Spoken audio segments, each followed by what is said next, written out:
Notre président de la République a parlé hier soir à 20 h et nous n'allons absolument pas parler de ça. Voilà, c'est notre ligne éditoriale, on fait ce qu'on veut. Bienvenue à tous dans Actu Réfractaire. C'est une chaîne d'actualité avec une vidéo d'analyse chaque jour de la semaine à 18 h.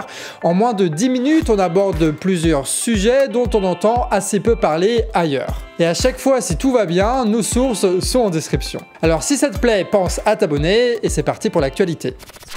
On commence tout de suite avec les États-Unis qui ont accepté de fournir des munitions à l'uranium appauvri à l'Ukraine dans un contrat à $1 milliard. Le Royaume-Uni avait déjà promis ce type d'armement il y a quelques semaines. L'avantage des munitions en uranium, c'est qu'elles sont bien plus denses et bien plus solides que les munitions traditionnelles et qu'elles permettent donc de percer des blindages plus résistants comme ceux des tanks. Ce contrat montre que l'escalade militaire continue et ça peut amplifier la crainte et la lassitude parmi les troupes russes en guerre depuis plus d'1 an déjà. L'une des problématiques de ce type d'armement, c'est de savoir si oui ou non il y a des pollutions dans les zones où elles sont utilisées. Car la demi-vie de l'uranium étant de 4,5 milliards d'années, cela veut dire que les balles tombées sur le sol vont polluer sur plusieurs milliards d'années si elles ne sont pas récupérées. Surtout qu'en percutant les blindages, elles peuvent aussi se briser et produire de la poussière un petit peu partout qui est impossible à décontaminer. Sauf que les conséquences sanitaires au niveau de la radioactivité de ces munitions sont sujets à débat avec des études qui sont peu nombreuses et contradictoires. Sur les zones où le métal a été utilisé, en Yougoslavie ou en Syrie par exemple, des pollutions durables et impossibles à nettoyer auraient été constatées, comme une augmentation du nombre de cancers et de malformations. C'est dû notamment aux zones agricoles qui ont été contaminées par l'uranium. Quant à l'Agence internationale de l'énergie atomique, elle indique que l'existence de résidus d'uranium appauvri ne représenterait pas de danger pour la population. L'ONU rajoute quant à elle des questionnements sanitaires sur les gros bouts de fragments qui continueraient à polluer, mais surtout sur la poussière d'uranium. La difficulté de l'analyse tient notamment du fait que souvent d'autres armes chimiques sont utilisées au même moment et distinguer alors les causes des malformations ou des cancers entre l'uranium ou le gaz moutarde par exemple comme ça a été fait en Irak, c'est un peu compliqué. Il existe aussi des accords entre l'Agence internationale de la radioactivité et l'OMS qui réduit le nombre d'études et donc notre visibilité sur ce problème-là.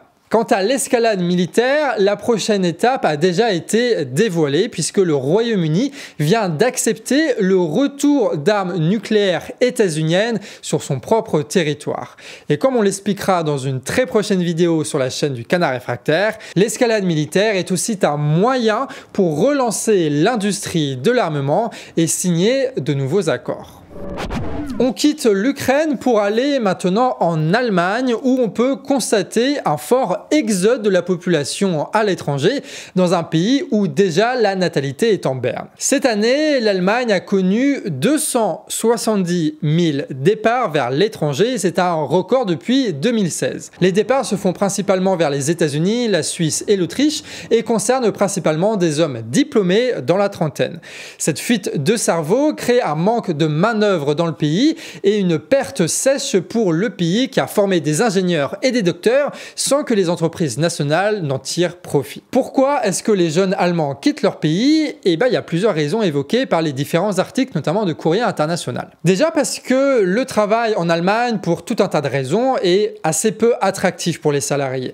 Mais aussi, il y a un grand manque de services publics. On retrouve un témoignage d'une jeune femme qui a été contrainte de s'expatrier parce qu'elle ne trouvait pas de place en crèche pour ses enfants, ce qui l'empêchait donc de trouver un travail malgré ses diplômes internationaux. Autre raison, c'est l'augmentation des prix des loyers et l'explosion de l'inflation dans le pays qui pousse ceux qui le peuvent à trouver de meilleurs salaires ailleurs ou alors de s'installer dans un pays où la vie est moins chère. Mais il y a un autre profil, ce sont des personnes qui sont plus riches et qui sont chefs d'entreprise.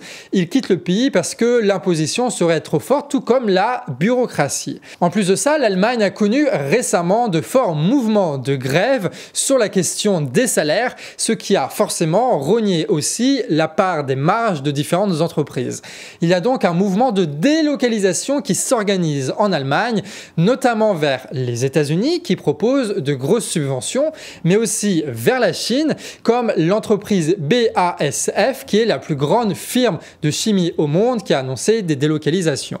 Le groupe justifie sa décision à cause des paperasses trop importantes, mais aussi le coût de l'énergie beaucoup trop élevé. Idem dans l'industrie manufacturière qui connaît de gros ralentissements et exactement pour les mêmes raisons. Et ça pose un gros problème parce que cette industrie manufacturière représente 1/5 de la production nationale. Dernier point, l'industrie automobile allemande a du retard sur l'électrique et se fait donc doubler par ses concurrents états-uniens et chinois. Et donc si on fait le bilan de tout ça, on se retrouve avec un pays avec moins de travail, une inflation durable, une fuite des cerveaux, une perte de rentabilité, des délocalisations, la fin de l'accès à l'énergie pas chère et une concurrence internationale, ce qui fait dire à beaucoup d'analystes que nous vivons le début de la fin de la grande industrie allemande qui possède encore aujourd'hui un volume d'exportation égal à celle des États-Unis. Il y a donc de belles parts de marché à conquérir pour ses concurrents. Les Allemands exilés sont des expatriés, mais les Africains exilés, eux, ce sont des migrants. Et ils sont arrivés par milliers en quelques jours en Lampedusa, la semaine dernière en Italie. En cause, un rabattage des cartes dans les ports de départ. Avant, c'était les ports libyens qui faisaient les départs vers l'Italie, mais depuis quelques mois, ce sont les ports tunisiens qui ont pris la relève. L'une des raisons évoquées, c'est le fait que bon nombre d'exilés subissaient en Libye des travails forcés et du trafic d'êtres humains, et donc qui changent le port de départ. Et on le rappellera jamais assez, avant les bombardements franco-britanniques d'il y a une dizaine d'années, la Libye était le pays le plus riche d'Afrique et absorbait une grosse partie de l'immigration africaine. On se retrouve donc aujourd'hui dans une situation où tu as une quarantaine de sans-papiers par embarcation qui arrivent sur l'île italienne, sauf que tu as des centaines de ces bateaux-là qui arrivent tous les jours.